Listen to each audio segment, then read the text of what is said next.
سامعین کرام، السلام علیکم ورحمۃ اللہ وبرکاتہ۔ خوش آمدید آپ سب کو ہمارے چینل حقیقت MTR میں۔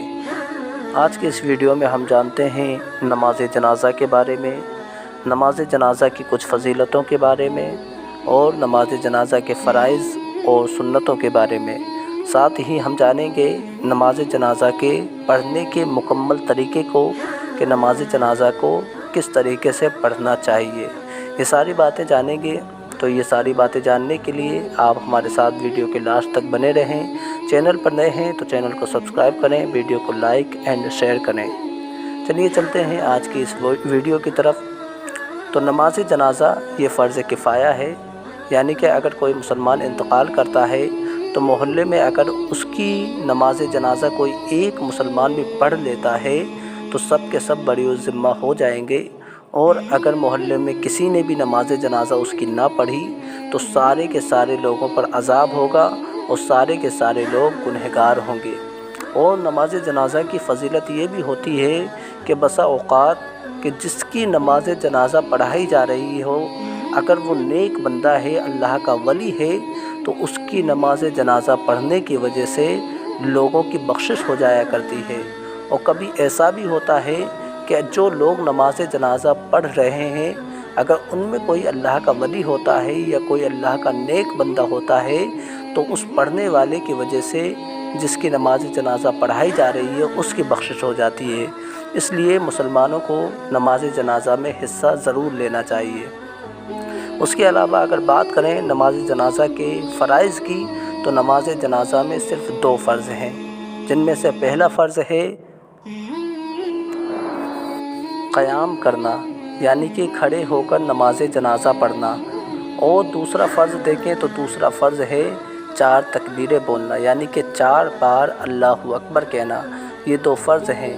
اس کے علاوہ سنت کی بات کریں تو نماز جنازہ میں 3 سنتیں ہیں، جن میں سے پہلی سنت ہے اللہ تبارک و تعالیٰ پر ثنا پڑھنا، دوسری سنت ہے نبی کریم صلی اللہ تعالیٰ علیہ وسلم پر درود شریف کا نذرانہ پیش کرنا، اور تیسری سنت ہے دعائے مغفرت کرنا، یعنی کہ جس کی نماز جنازہ پڑھی جا رہی ہے اس کے لیے مغفرت کی دعا کرنا۔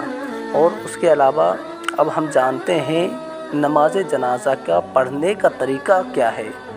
مکمل طریقے کو جانیں گے۔ نماز جنازہ پڑھنے کا مکمل طریقہ یہ ہے کہ سب سے پہلے ہم نماز جنازہ کے لیے کھڑے ہوتے ہیں اور پھر نیت کرتے ہیں، اور نیت کچھ اس طرح کریں گے کہ نیت کی میں نے نماز جنازہ کی، فرض کفایہ، واجب 4 تکبیروں کے ساتھ، ثنا واسطے اللہ تعالیٰ کے، درود واسطے رسول اللہ صلی اللہ تعالیٰ علیہ وسلم کے، دعا واسطے اس میت کے، پیچھے اس امام کے، منہ میرا کعبہ شریف کی طرف، اللہ اکبر۔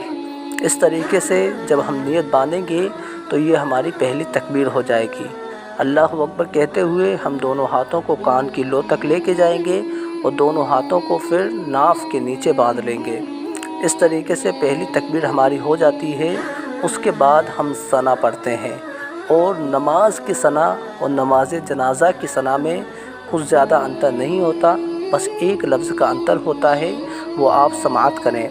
نماز جنازہ کی ثنا کچھ اس طرح ہوتی ہے: سبحانک اللہم وبحمدک وتبارک اسمک وتعالی جدک وجل ثناؤک ولا الہ غیرک۔ صرف اس میں وجل ثناؤک یہ لفظ زیادہ ہے۔ اس کے بعد یہ پڑھنے کے بعد ہم دوسری تکبیر بولتے ہیں اور اللہ اکبر کہتے ہیں۔ یہ دوسری تکبیر کہنے کے لیے یہ بات بھی یاد رکھیں کہ جب دوسری تکبیر کہیں تو لوگوں میں یہ غلط فہمی ہے کہ کچھ لوگ اپنے سروں کو آسمان کی طرف بلند کرتے ہیں، تو ایسا ہرگز نہیں کرنا ہے۔ آسمان کی طرف اپنے سروں کو نہیں کرنا ہے، سر اپنی حالت میں رہیں گے، صرف زبان سے ہم کو اللہ اکبر کہہ دینا ہے۔